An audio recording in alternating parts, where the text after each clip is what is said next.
Espace TV, les grandes gueules, tout sur les dessus de l'actu. Ahmed Kamara, Zachary Milimono, Roby, Mohamed Djibril Kamara, Moussa Moïse Silla, Lamine Girassi forment les grandes gueules. Bienvenue chez les GG, ce mardi matin, 1h30, vous aider à mieux comprendre l'actualité. C'est ce que nous essayons de faire à travers cette émission, diffusée tous les soirs également sur Espace TV à partir de 22h30. Téléspectateurs à l'étranger, vous avez la possibilité évidemment d'intervenir dans cette émission en nous envoyant des SMS via ce numéro de téléphone qui s'affiche juste en bas de l'écran. Avec plaisir, nous allons essayer de comptabiliser tout ça pour vous lire à l'antenne. Bientôt, une nouvelle croisade contre les cliniques clandestines. Donc ainsi en ont décidé hier les services spéciaux chargés de la lutte contre le grand banditisme, le narcotrafic et le crime organisé de l'Ordre national des médecins de Guinée. L'élément déclencheur de cette autre opération coup de poing, la multiplication donc ces derniers temps des décès dus aux erreurs médicales. Qu'en sera-t-il de cette opération? Entre autres, des questions que nous nous posons ce matin chez les GG. Colonel Moussa Kiboro Kamara, secrétaire d'État chargé de la lutte contre le grand banditisme, le narcotrafic et le crime organisé. Donc il va intervenir ce matin chez les GG. Une nomination qui continue d'agiter donc les esprits. Celle de l'ex-argentier du pays, propulsé donc à la tête de la Cour des comptes, quelques jours seulement après être débarqué du gouvernement. Depuis les Langues-Sédéli, de quel œil faut-il voir cette nomination? Et plus globalement, que peut-on attendre de la Cour des comptes? Monsieur Moussa Djoumessi, il est consultant en maison, vous allez l'entendre ce matin chez les GG. Bienvenue Mohamed Mara, bonjour. Bonjour Lamine. Bonjour à vous Tamba. Bonjour Lamine. Bonjour Mohamed Djibril Kamara. Bonjour à vous Abouaka Diallo. Allez, on s'intéresse à l'actualité, mes chers amis. Présidence. Bonjour Lamine, bonjour à tous. De la République, voilà, on va partir là-dessus, Mohamed Mara, avec évidemment la nomination, c'est bien cela, de Yansané, c'est cela? Avec la nomination justement de Kerfala Yansané, l'ancien argentier de l'État guinéen, mais aussi ancien tout-puissant ministre des mines et de la géologie.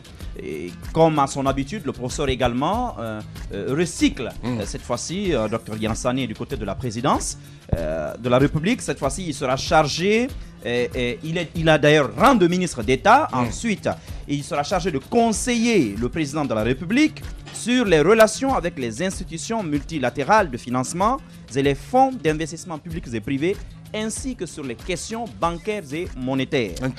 En clair, c'est vrai que l'homme, tout de suite, on peut comprendre déjà qu'il est exactement là où il faut. Seulement, ça pose un problème aujourd'hui. Les grandes gueules. Va continuer à être le garage de la République où tous les ministres débarqués finalement vont se retrouver. N'oublions pas une chose, c'est que comment ça s'appelle, le départ notamment de Dr Kerfala Yansané de l'administration publique a été annoncé au même moment justement que son départ du département. Donc en clair, il a fait valoir ses droits à la retraite. Je ne suis pas du tout en train de minimiser ses compétences qui sont énormissimes. On a vu quand même la passation de service. Mais il y a un autre problème. Voilà, la petite phrase qui pique. La petite phrase qui pique, mais il y a un autre souci là. Cette fois-ci, moi, la question que je vais me poser, c'est quel sera justement son champ d'action et quelles seront les délimitations avec les compétences et attributions allouées cette fois-ci à docteur Ibrahima Kassori Fofana. Parce que lui également, il est chargé de toutes ces questions de partenariat public-privé, des investissements et tout le tralala.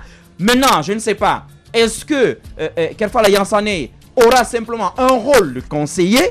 Parce que là, on ne nous dit pas dans le décret, par exemple, qu'il est ministre conseiller. Il est dit simplement qu'il est ministre d'État et chargé de conseiller. Donc, on ne peut pas dire que c'est simplement un conseiller. Mais de l'autre côté, il y a un ministre quand même qui s'occupe de ce secteur-là, qui a un cabinet nommé, il faut le rappeler. Ibrahima Kassori Fofana est l'un des rares ministres à la présidence avec un cabinet. Donc, il fait un travail de fond, qui a une structure. Donc, moi, quand même, j'ai bien peur qu'en fin de compte, il n'y ait des soucis dans les relations entre les deux hommes, qui sont d'envergure quand même. Bien, allez-y, Tamba. Écoutez, ce qui dérange un tout petit peu, en tout cas c'est mon point de vue par rapport à cette forme de recyclage de ces cadres qui quittent des départements et qui reviennent à la présidence, c'est justement de ne plus faire valoir le point de vue du ministre en titre.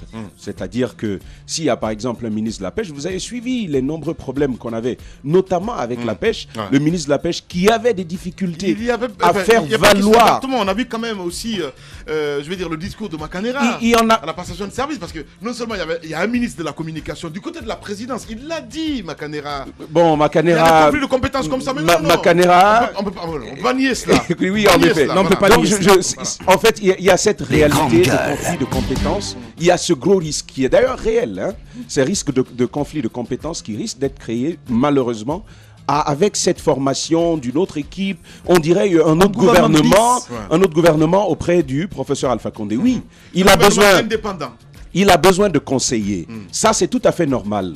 C'est tout à fait normal que le président de la République ait besoin de conseillers dans un domaine particulier pour lequel il existe déjà un ministre. Ça, c'est tout à fait normal. Mais est-ce que dans la construction de ce squelette gouvernemental-là, est-ce que tous les éléments sont fixés pour empêcher les conflits de compétences? Malheureusement, c'est ce que nous n'avons pas. On a parlé du cas de M. Sidya Touré à l'intérieur de ce studio. On a des problèmes avec ce poste-là parce que rien n'est défini par rapport à ce qu'il doit faire. C'est un peu là le problème que nous avons. On affecte des gens à des postes qui n'ont pas existé auparavant et pour lesquels aucune réflexion n'a été rondement menée. Des postes de consolation, je suis désolé. Des postes de consolation, mais qui risquent de ralentir le train de l'État.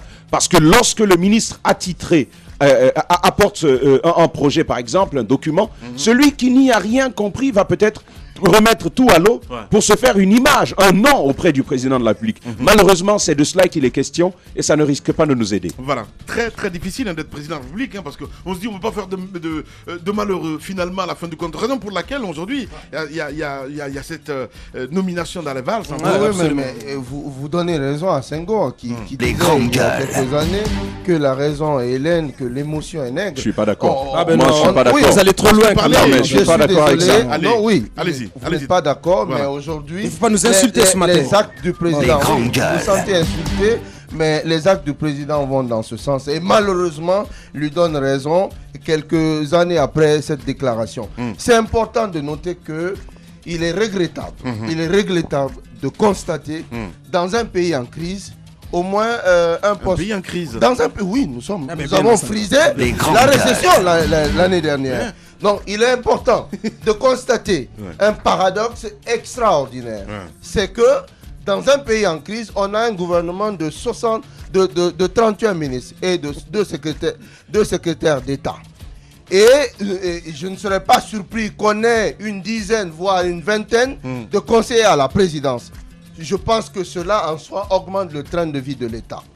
Mes prédécesseurs parlaient tantôt de l'existence d'un gouvernement parallèle. On a envie de comprendre. Je pense c'est tout à fait le cas. Aujourd'hui, le président crée un flou artificiel autour de lui parce que c'est un peu sa roublardise, c'est un peu son dada. Il mélange les gens, il s'engouffre pour s'engouffrer dans la brèche. C'est ce qui importe. Je ne peux pas comprendre que le président de la République mette en place un gouvernement et qu'il y ait à côté de ce gouvernement une pile de conseillers dans différents domaines et des conseillers qui, très souvent, marchent sur les plates-bandes de ces ministres. Tamba rappelait tantôt le cas du ministre conseiller à la présidence chargé des questions de pêche. On a l'impression que c'est lui le véritable ministre. Donc je pense que le président est en train de créer une sorte de méli-mélo qui ne dit pas son nom pour entretenir la confusion. Mais Lamine, cette façon d'agir a des conséquences. Au-delà des conflits de compétences que cela peut engendrer, il y a un problème de protocole.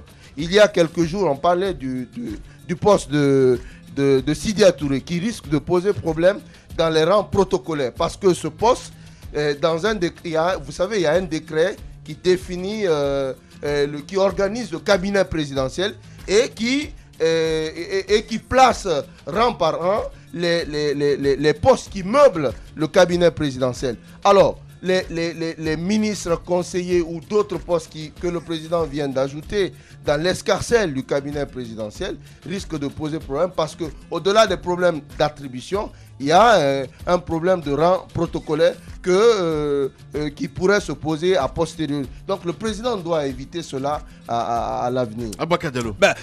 On a comme l'impression qu'on est dans une sorte de jungle de Far West du côté du palais de la cour royale.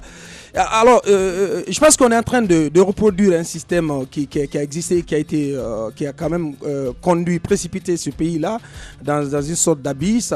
Et c'est le contéisme qui revient sous une autre forme. Je pense que c'est le cas, et il faut le dire. Lansana Conté avait cette particularité-là de recycler tous ces anciens ministres, et le professeur Alpha Condé est en train de s'inscrire durablement dans cette logique. Il a embarqué sous sa première mandature énormément d'anciens caciques, donc du régime Conté. Aujourd'hui, ils sont encore, pour la plupart, ils sont encore logés à la cour, au palais, et en plus de, il en rajoute. Personne ne sait aujourd'hui le nombre de conseillers que le président Alpha Condé a au niveau de son palais.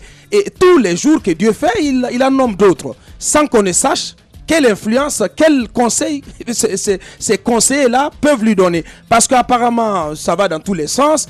Depuis qu'il a pris fonction pour sa seconde mandature, on assiste à des nominations qui sont comme tirées par les cheveux. Parce que, apparemment, quand on étudie ces nominations, ça ne repose sur aucune rigueur au plan, on va dire, intellectuel. Parce que, vous voyez, les autres avant moi, ils l'ont dit, Sidia Touré qui devient représentant du chef de l'État, de quoi va-t-il s'occuper? Cela n'est pas défini.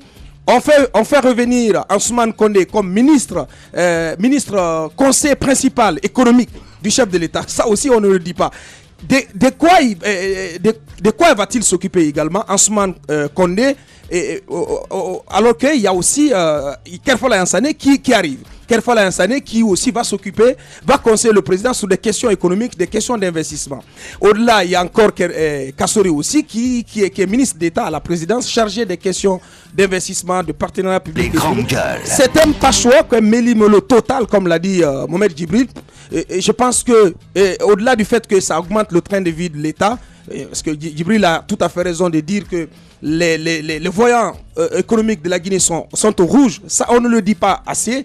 Et au-delà de ça, ça ne renvoie pas à une belle image quand même de notre réplique et de la gouvernance Alpha Condé. Allez, Titamba, vous voulez rajouter quelque chose? En écoutant Abakar Diallo, j'ai envie de me poser la question. Est-ce qu'il s'agit d'un syndrome du vieillissement présidentiel? Eh ben, oui, il ne manquait plus que ça. Hein. Non. On n'a rien contre les vieux dans cette émission. Je vais d'une observation psychosociologique banale. Eh ben.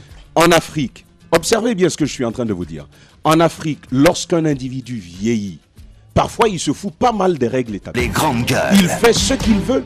Parce que c'est lui qui est le plus vieux, le sage, il fait ce qu'il veut, il ne se contraint pas, il ne s'encombre pas de toutes les règles, de toutes les normes qui existent. Est-ce que c'est de cela qu'il s'agit? Je parle encore, c'est des questions que je me pose. Est-ce qu'il s'agit du syndrome de vieillissement présidentiel? On verra bien ce que ça donne. Mais Lamine, il y a un autre problème qu'il faut soulever. On a vu qu'à un moment, le ministre Diaré a été débarqué. Ces autres qui sont qui sont débarqués et qui reviennent, il faut pointer du doigt l'action des communautés dans ce qui est en train de se faire. Des sages. Quoi qu'on dise, ces sages de ces communautés viennent mettre la pression au président de la République. Je pense que M. Alpha Condé devrait prendre en compte la vision qu'il a par rapport à ce second mandat-là. S'il faut recycler des gens, leur redonner un petit brin d'espoir parce que simplement la communauté voudrait qu'il en soit ainsi, on se demande comment... Où va la République? Où va la République? Où va l'État? Où va l'institution étatique avec toutes ces règles? Voilà, on continue là-dessus. On va revenir sur évidemment cette réunion, cette fameuse soi-disant réunion secrète à Bois-Cadallo, parce que j'ai vu un petit peu sur Mosaïque Guinée. Oui, absolument. Voilà. On s'intéressait à cette prétendue réunion des passe-côtiers, comme cela se dit dans la cité. Ouais. Alors, a-t-elle eu lieu ou pas? Je pense qu'il y a beaucoup de versions qui circulent. On a parlé avec certains des acteurs et il ressort qu'il y a quand même des incohérences. Des incohérences qui nous laissent penser qu'il y a eu quelque chose. Est-ce qu'il y a eu une réunion formelle d'un certain nombre de cadres ressortissants de la Basse-Côte pour discuter de l'après Alpha Condé? J'ai envie de rire, quoi. Est-ce qu'il y a une telle rencontre formelle? Je ne crois pas trop. Mais quand on écoute aussi, hier, nous avons parlé avec Mounir. Mounir Sissé, qui est l'un des acteurs, qui est ancien directeur du protocole. Vous pouvez lire, vous pouvez lire sa réaction sur Mosaïque Guinée. Mounir qui a rappelé que Et finalement, c'est lui qui est victime dans cette affaire et que c'est KPC, l'homme d'affaires, qui a sémé à tout vent que c'est lui qui aurait rapporté ou mouchardé les autres auprès du président de la République et que par la suite, KPC même aurait présenté ses excuses à lui, Mounir. Et il a rappelé également que Ibrahima Kapi Kamara également, directeur général de Novotel, lui a aussi présenté ses excuses. Voilà. Ce qu'on va faire, on va essayer d'appeler KPC en direct pour écrire sur ça. C'est extrêmement important. Voilà, c'est extrêmement important. Voilà. Donc, le réalisateur. On continue donc de planter le décor. Et Mounir nous expliquait que ils ont l'habitude entre amis de se retrouver chez KPC, chez l'homme d'affaires, donc Kerfala Personne Kamara, que cette fois-ci c'était pour préparer le 31 décembre qui devait s'organiser au domicile de M. Kerfala Personne Kamara. Donc il a donc fait cette mise au point de manière assez claire en disant qu'il n'y a pas eu de réunion formelle en tant que telle pour parler de quoi que ce soit. Il a été formel et ce sont des amis qui se retrouvent de temps à autre, donc à la bonne franquette, comme on dit. Donc, mais ce qui m'a laissé sur ma faim, c'est quand il dit que KPC a reconnu que c'est lui qui a sémé à tout vent, que c'est Mounir qui a rapporté et qui aurait même enregistré leur voix. C'est là où il y a problème. Et il faut dire plus loin que la réunion n'avait pas eu lieu. Il faut dire plus loin, Lamine, que le président a quand même convoqué une réunion où il a reçu ces différents cadres, il les a confrontés. Mounir explique qu'au sortir de cette confrontation, qu'il en est sorti blanchi et fier de lui-même. Donc, mais la question qu'on aimerait poser à KPC, c'est bien cela. Voilà, nous avons ses excuses. KPC en direct chez les GG. Les grandes gueules. Bonjour KPC. Oui, bonjour Lamine. Bienvenue chez les GG. Bienvenue monsieur Kamara. Alors, nous sommes intéressés à cette prétendue réunion qui se serait tenue à votre domicile. Alors, nous avons parlé hier avec Mounir Cissé qui a expliqué que c'est vous qui avez répandu l'information ou la rumeur comme quoi c'est lui qui aurait rapporté les autres chez le président et que par la suite vous vous êtes même excusé auprès de lui. Oui et non. Oui, parce que c'était pas une rumeur. Je me suis assis, j'ai fait mes analyses et je me suis dit que si quelqu'un parmi nous qui étions régulièrement chez moi, et pas pour des réunions, mais entre amis discuter, si une information de ce genre est parvenue à M. le Président de la République ou n'importe où, je me suis dit que ça ne pouvait être que Mounir. Ça, c'est moi qui l'ai dit. Ouais. Suite à mes analyses et la conclusion de ces analyses. Et je n'ai pas manqué de le dire au plus haut niveau, et je l'ai dit à Mounir, je dis c'est moi. Je dis que là, personne à accuser, c'est moi qui ai dit que c'est toi qui es responsable. Il a insisté pour qu'on lui demande de nous présenter des excuses. On lui a dit non, on ne te présente pas des excuses parce que le comportement que tu as eu pendant ces périodes-là laissait à croire que c'était toi. Mais on n'a pas d'excuses à te présenter. Donc s'il dit que je lui ai présenté des excuses, ce n'est pas vrai. Voilà. Alors, KPC, cette réunion, ça n'a jamais eu lieu de toute façon, hein? Non, il n'y a jamais eu de réunion. Voilà. Jamais eu de réunion. Oui, mais comment est-ce que des échos d'une réunion qui ne s'est pas tenue sont parvenus aux oreilles du président Alpha Condé? Mais vous savez que le menteur, il peut déplacer une montagne théoriquement d'un côté pour un autre. Ouais. C'est ça le rôle du menteur. Nous tous qui étions ces jours-là à la maison, on a l'habitude d'être à la maison depuis 2 mois, 3 mois derrière. Il n'y a jamais eu de problème. Selon les dernières informations, il y a eu 2 nouvelles personnes qui sont arrivées chez moi là-bas et qui seraient parties dire quelque part que nous, qui étions là-bas, il n'y avait que des sous-sous et qu'on est en train de préparer l'après Alpha Condé. Extraordinaire. Ce serait absurde de croire que nous, en ce moment-là, qu'on puisse parler de ça. D'abord, moi, je n'aime pas parler de la politique. Et si vous avez remarqué ces derniers temps, j'ai même demandé à M. Seck Traoré de démissionner du groupe Presse, de se consacrer à ses affaires politiques ou de rester avec nous et complètement démissionner des activités politiques. Donc vraiment, c'est des choses inventées de toutes pièces. Mon ami Mounir, il semblerait qu'il est en train de faire des écrits dans les sites et tout pour dire ceci ou cela. Mais tout ce que je sais, c'est qu'il a été innocenté. Et sur ce, j'ai dit à tous ceux auxquels j'avais dit que c'était Mounir que ce n'est pas lui. Vous savez, il est facile d'accuser quelqu'un, mais si tu te rends compte que ce n'est pas la personne, et que tu reviennes sur tes accusations, même Dieu va te pardonner. Mais si lui, il continue à parler comme ça... Mais c'est louche cette affaire, KPC. Vous dites en même temps que c'est pas vous qui avez rapporté chez le président, que c'est une autre personne qui est partie rapporter chez le président. En même temps, vous dites qu'il a été innocenté. Là, je comprends plus rien. Il y a aussi... Vous n'avez pas compris. Moi, je n'ai pas dit que j'ai rapporté, ou bien moi, le président et moi, on n'a pas parlé de ça. Pas du tout. J'ai dit que c'est moi qui ai dit à mes amis, qui ont été accusés que c'est Mounir qui est à la base. D'accord. Après plusieurs heures de réflexion, analyse, tout et tout, j'ai dit ce ne peut être que Mounir. Et j'ai dit à Mounir que c'est moi qui ai dit à tout le monde que c'est lui. D'accord, on comprend. Tout le monde là, le président n'est pas dedans. Ok. Alors, cette autre question, M. Kerfa, la personne Camara, je discutais avec Mounir Cissé hier, qui est allé même jusqu'à me dire qu'on aurait payé une jeune dame qui serait chargée aujourd'hui donc de le diffamer, de traîner sa réputation dans la boue. Est-ce que pour vous cela pourrait provenir de qui exactement? De quelle réputation il parle? Et de quelle fille il parle?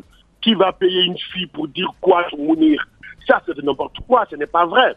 D'abord, je ne m'appelle pas Kerfa la personne Camara, je m'appelle Kerfa la Camara. Mounir, tout ce que vous dites là, c'est pas vrai, ça n'a jamais existé. Vous savez, quand il y a un problème, quelqu'un voudra dire un mot. Donc, si les gens se lèvent parce qu'il y a des antécédents entre eux et Mounir, ils viennent rencontrer Kapi, ou ils viennent rencontrer Baïdi, ou ils viennent me rencontrer pour raconter ce qu'ils veulent raconter, on ne peut pas les en empêcher. Ça, c'est clair. Ouais. Mais dire que nous, on a payé une fille, mais moi, j'ai trop de boulot à faire pour faire ça. Bien. Non. Merci beaucoup, en tout cas, KPC, d'avoir accepté notre invitation ce matin. Merci beaucoup. Merci beaucoup. Au revoir. Politiciens véreux, fonctionnaires corrompus, promoteurs immobiliers voyous, justice passive. La Guinée devient-elle mafieuse? Les grandes gueules d'Adafo Média ne lavent pas plus blanc, mais vous permettent de défendre votre pays en vous informant. Avec les grandes gueules d'Adafo Média, dénoncez les turpitudes, nous garantissons le secret des sources. Envoyez vos documents à espacefmguinée.info, rubrique Contact. Les grandes gueules d'Adafo Média ou le socle de la liberté d'expression en Guinée.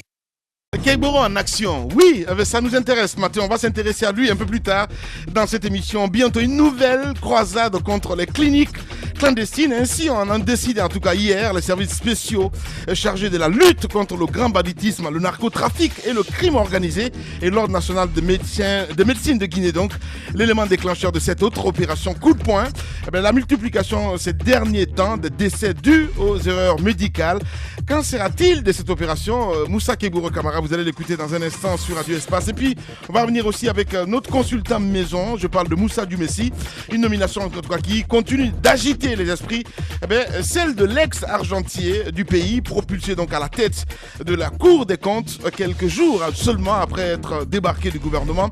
Depuis les langues de ces délits, de quel œil faut-il voir cette nomination? Et plus globalement, que peut-on attendre en tout cas de la Cour des comptes? C'est la question posée ce matin. On revient dans un instant sur Radio Espace. Les grandes gueules. Tout sur les dessous de l'actu. Ici, l'actu rime avec liberté de ton sur Radio Espace. Mais aussi sur Espace TV tous les soirs à partir de 22h30. Vous avez accès à cette émission. Nous allons essayer de joindre sans plus tarder Feu débat dans Soko, Mounir Cissé qui va intervenir dans un instant évidemment. Le temps pour Dumessi se préparer. Un peu plus tard, on va essayer d'appeler aussi colonel Keiboro Camara, secrétaire d'État chargé de la lutte contre le grand banditisme, le narcotrafic et le crime organisé. On a écouté KPC, Mohamed Djibril Camara. On a écouté KPC, mais il y a quand même... moi, son intervention me laisse sur ma faim. Parce que c'est facile d'accuser quelqu'un avec une certaine certitude. Parce que à l'entendre, il a accusé... personne quand même. Oui, mais il a accusé dans un premier temps. Non, mais dans un premier temps, il a accusé, admettez-le, Mounir de les avoir mouchardés du côté de la présidence de la République, même si après, il semble se raviser. Mais moi, ce qui m'intéresse, est-ce que c'est un crime pour ces 4 personnes de tenir une réunion afin de discuter de l'après-Alpha? Nous sommes dans un état policier. Quel état policier? Voilà. Même dans un état policier. Oui, nous sommes dans un état policier, mais qui a des règles, et qui est soumis à des règles et des principes. C'est que tu oublies, Djibril, même à Espace, il y a des RG. Les grandes gueules. Ah, d'accord. Voilà, Je ne Mounir savais pas. Cissé, bonjour. Oui, bonjour. Oui, monsieur Cissé, bienvenue dans cette émission, les grandes gueules, bienvenue dans cette émission. Alors, vous avez écouté précédemment KPC, qui nous a dit qu'il a reconnu avoir dit que c'est dans un premier temps que c'était vous qui aurez mouchardé donc les autres, mais il dit ne vous avoir jamais présenté d'excuses. Ok, bon, moi je ne veux pas polémiquer là-dessus. Nous sommes tous des jeunes. Vous savez, en Guinée, le Guinéen, il écoute ce qu'il entend. Il ne vérifie pas réellement ce qui s'est passé. Nous, on a été reçus par l'autorité à 72 heures. Pour moi, le problème était fini. KPC, et je lui dis, et je lui confirme, il m'a appelé, il m'a demandé que c'est lui qui l'a dit qu'il est désolé. Il a même parlé avec ma femme. Il a dit à ma femme qu'il est désolé. Et le DG de Nouveau-Tel est témoin. Pour moi que c'est fini. Mais à fort étonnement, hier matin, je me réveille et puis je trouve encore mon nom sur les réseaux sociaux. Je l'ai appelé. Je l'ai dit vers 9h. Je l'ai dit, KPC, qu'est-ce qui se passe? Tu m'avais dit que tu allais démentir. On avait même pris des photos chez toi. Tu m'avais dit que tu allais informer tes services de communication de démentir. Ça n'a pas été fait. Je dis, mais je ne peux plus maintenant me laisser faire. Si tu ne peux pas démentir à mon tour, je serai obligé de aussi parler, parce que les Blancs disent que tu ne dis rien consent. Vous comprenez? Mais je ne veux pas polémiquer, on a été reçus par le patron. Mais non, mais attendez, Mounir, c'est trop facile comme ça à dire qui ne dit rien de consent. Attendez. Oui, c'est vrai que vous ne voulez pas polémiquer, mais parlons justement de cette prétendue réunion. Non, mais c'est important, monsieur Cissé, on va s'écouter. Comment expliquer que vous m'avez dit en off que vous, si réunion il y a eu, vous n'y étiez pas, mais comment se fait-il que vous n'étiez pas à une réunion? D'abord, je vous dis, il n'y a jamais je sais, je comprends, il n'y a pas eu de réunion. Voilà. Maintenant, comment... Oui, mais comment se fait-il que ce soit vous qu'on indexe comme étant à la base de cette rumeur-là qui est allée, en tout cas, jusqu'aux oreilles du président Alpha Condé? Ouais, mais ça n'engage que KPC, hein, vous l'avez écouté tout à l'heure là. Moi, le plus important pour moi, quand tu fais du tort à quelqu'un que tu reconnais et puis que tu lui demandes pardon, on est tous des musulmans.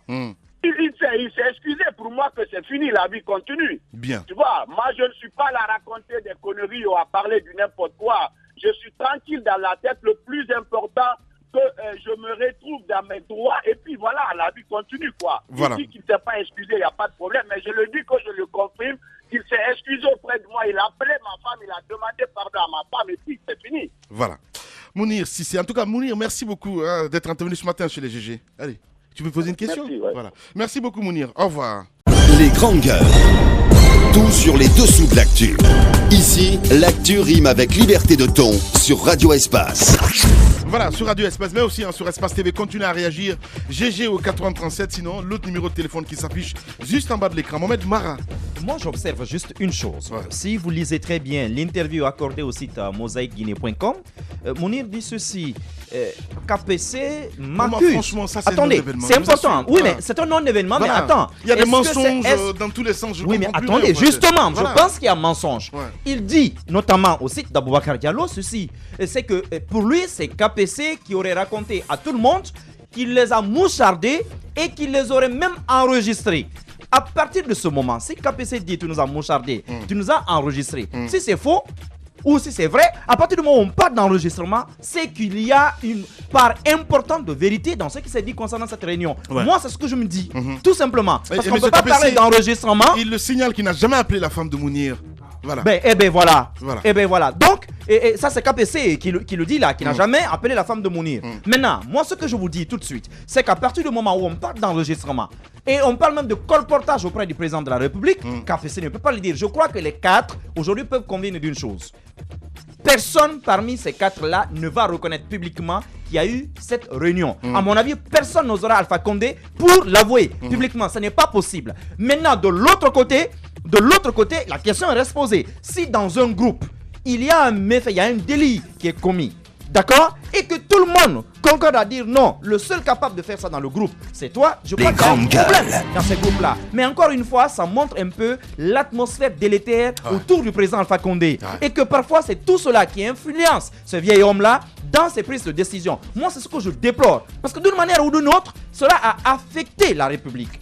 D'accord, parce qu'on a parlé là quand même, ne l'oubliez pas, de la démission d'un ministre d'État. Faut pas l'oublier, après cette réunion-là. Donc, que ce soit ce genre de réunion entre hommes d'affaires, parfois entre des conglomérats de personnes, de plus hétéroclites, qui influencent le procès Alpha Condé, moi je me pose des questions. Le président devrait avoir à faire vraiment beaucoup plus de choses que ça. Il a des services de renseignement, vous avez dit tout à l'heure que même à Espace il y en a. Eh bien, alors là, je vais désormais veiller sur mes arrières. D'accord, mais je me dis, si le président peut s'occuper de ce qui se passe dans les salons des gens. Filtré partout, mon grand. Non, si le président a le temps de s'occuper de ce qui se passe dans les salons des gens, alors là, moi, je m'inquiète pour la République. Je me demande même si encore on est en République. Et dans ce cas-là, aujourd'hui, ce n'est ni à KPC de s'expliquer, ni à Mounir, mais ce serait au professeur Alpha Condé de s'expliquer parce que dans Mohamed ce cas, Mara, c'est illégal. On n'a pas le droit de s'infiltrer dans la vie privée des gens. C'est illégal. Bien.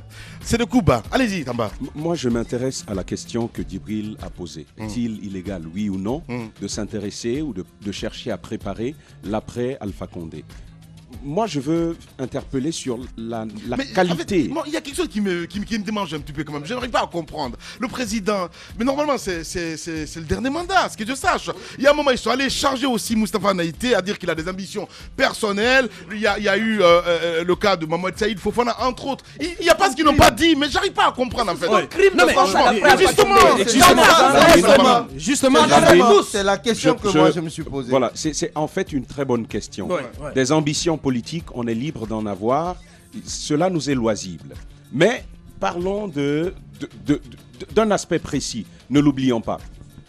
KPC et toutes ces personnes, ce sont, entre parenthèses, aujourd'hui des modèles pour la Guinée, pour la jeunesse guinéenne, Kiridi Bangoura, KPC et autres. Moi, ce qui me dérange, c'est que ce sont des cadres de la même communauté qui se réunissent. Imaginons qu'ils se mettent ensemble pour réfléchir à l'après Alpha Condé. Les grandes gueules. Pourquoi ces gens que nous prenons pour modèle se réunissent-ils ensemble et surtout qu'ils viennent de la même communauté? C'est des basse-côtiers, il faut noter cela. Moi, je n'apprécie pas une telle réunion quand ça touche à l'avenir de la nation. Là, je ne suis pas d'accord. Mais Djibril a dit, est-ce que c'est un problème de penser à l'après Alpha Condé? Moi, la manière de penser l'après Alpha Condé, ça peut poser problème justement. On a vu Baïdi Haribo, qu'on a d'ailleurs écouté et tout à l'heure dans l'affaire Canal Plus et tous les autres. C'est là qu'on a parlé de coup d'État qui serait en train d'être fomenté. Sur la manière, c'est un problème. C'est un véritable problème sur la manière. Si l'on veut préparer l'après Alpha Condé, j'aimerais que ce soit dans une démarche républicaine qui ne s'encombre pas de tout ce qui est communauté, ethnie, nous venons tous de là, l'origine, ce tribalisme, ce régionalisme. Moi, je ne salue pas cela, je ne salue pas la forme. C'est mon point de vue. On va évoluer, on parle d'insécurité ce matin. Le domicile privé du DG de la pharmacie centrale de Guinée attaqué hier nuit, mon cher Bakadialo. Oui, c'est encore le cas que l'insécurité elle est rampante, elle est exponentielle dans notre pays, notamment à Conakry. Donc quelques jours après notre confrère Moussa Moïse Silla, les criminels ont rendu visite au directeur général de la pharmacie centrale de Guinée, Dr Moussa Konaté, et son domicile à Lambagny. Ils sont arrivés, 6 malfrats. Donc ils ont d'abord attaché, ligoté les gardiens, un gendarme et un vigile, ils les ont ligotés avant d'aller commencer à défoncer le portail du bâtiment principal. Donc c'est sur les coups de boutoir donc, de ces malfrats, donc sur le portail, que le voisinage et les gens qui sont à l'intérieur du bâtiment se sont réveillés. Donc j'ai eu très tôt ce matin Dr Moussa Konaté qui m'a expliqué les circonstances de cette attaque. Le voisinage est arrivé en grand nombre. Ils ont aussi eu à recourir aux forces de sécurité, à la gendarmerie, mais aussi à la police. Donc les services de gendarmerie et ceux de la CMS d'Anko 5 sont arrivés 20 minutes seulement après qu'ils aient été contactés. Donc c'est qui est quand même à saluer. Oui, cette diligence est à saluer. Et Dr Moussa Konaté l'a reconnu et l'a aussi salué. Donc c'est assez déplorable que c'est ce qui a permis finalement que les malfrats aient été repoussés, soient repoussés, mais donc il n'y a pas eu de dommages. Ils n'ont pas été arrêtés, mais ils ont pu quand même, leur intention, leur vérité ont été enrayées. Mais c'est très grave, en tout cas, ce genre de banditisme que nous voyons dans notre pays. On voit les motards qui... J'arrive pas à comprendre en fait ce qui se passe, franchement. Je me demande juste, je me pose une question. Si cela était arrivé chez un citoyen lambda, qui n'a pas de connexion, qui ne connaît personne au niveau des services de sécurité, qui n'a pas de nom, qu'est-ce qui serait passé? Très probablement que ces malfrats-là auraient pris tout ce qu'ils avaient à prendre. Mais un jeune qu'ils ont assassiné à Sangoya la semaine dernière, mon grand. Oui, mais rappelez-vous ce reportage qui m'a fait couler des larmes ici. Qu'on aille chez un commerçant ici à Soumambosia, ils ont violé une petite fille de 13 ans dans son domicile. Ils l'ont attendu, ils ont pris ce qu'ils avaient à prendre, ils ont tué sa fille, ensuite la petite, et ils sont partis. Ils ont fait 4 heures de temps dans le bâtiment. Parce que ce monsieur-là, d'abord, il est dans une zone enclavée. Secondo, il n'a pas ses connexions. Ça, c'est quelque chose qui m'a marqué, je vous assure, à vie dans mon métier. Parce que j'ai coulé des larmes ce jour-là en voyant cette scène-là. C'est à cela qu'on assiste. C'est pourquoi j'ai dit que s'il y a un secteur où le professeur Alpha Condé doit vraiment redoubler d'efforts, un secteur dans lequel il a vraiment échoué, il faut qu'il le reconnaisse, c'est bien le secteur de la sécurité. Aujourd'hui, personne n'est en sécurité en Guinée. Nous vivons par la bonne grâce de Dieu, mais nous nous sommes délestés de notre pouvoir de nous protéger nous-mêmes en confiant cela à l'État. Et l'État aujourd'hui est incapable aujourd'hui d'assurer notre sécurité. Ce qui s'est passé là avec Dr Konaté, Dieu merci, il s'en est sorti indemne. Parce que s'ils avaient eu accès au bâtiment, qui sait ce qui s'est reproduit? On aurait peut-être même parlé d'assassinat politique. Ça aurait pu nous amener à tous les schémas. Donc aujourd'hui, je me dis, il faut vraiment qu'il y ait des efforts à ce niveau-là. Les complicités parfois entre les milieux criminels et les services de sécurité, de temps en temps, vous avez vu, chez Moussa, ce sont des armes de guerre, ce sont des douilles quand même d'armes de guerre qu'on a retrouvées, notamment chez Moussa. À mon avis, il faut aujourd'hui qu'il y ait vraiment une action forte. Je suis d'accord que les services spéciaux aujourd'hui aillent s'attaquer à des cliniques, mais avant ces cliniques-là, je me dis, il faudrait bien d'abord que je dorme bien la nuit chez moi. Ça, c'est extrêmement important. Mais quand on détourne ces services-là, notamment de leur mission essentielle pour aller s'occuper franchement de choses qui devraient normalement relever de la gendarmerie et de la police, moi, sincèrement, je tombe de nu de tout ça. Donc aujourd'hui, le président doit vraiment s'attaquer à cette situation-là. Moi, j'ai quand même un brin d'espoir depuis, avec l'arrivée de Maître Abdoul Kabele Camara à la tête de ce département. Koléa, ça a toujours été difficile à diriger. Et quand même, c'est un département qui engloutit déjà 5 ministres, si je me trompe.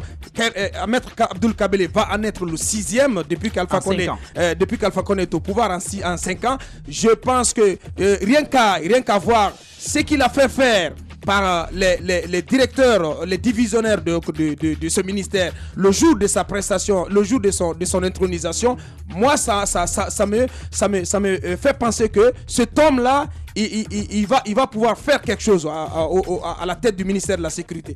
Vous avez vu les images sur les différentes télévisions. Il a fait aligner tous les responsables, donc les directeurs centraux, les directeurs généraux et tous ceux qui sont, en tout cas, tous ceux qui comptent au niveau de Koléa. Il les a fait aligner, et les uns, les mains des uns dans les mains des autres. Il les a fait jurer.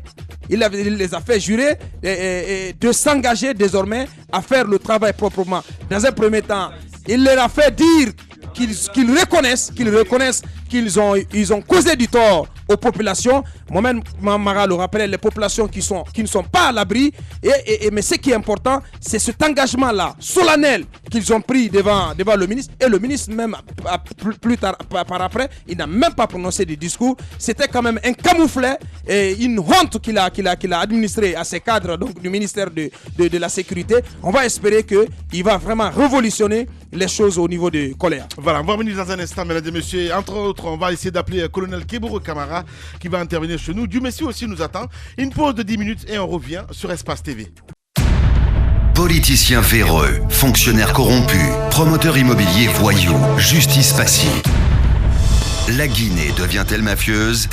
Les grandes gueules d'Adafo Média ne lavent pas plus blanc, mais vous permettent de défendre votre pays en vous informant. Avec les grandes gueules d'Adafo Média, dénoncez les turpitudes, nous garantissons le secret des sources. Envoyez vos documents à espacefmguinée.info, rubrique Contact.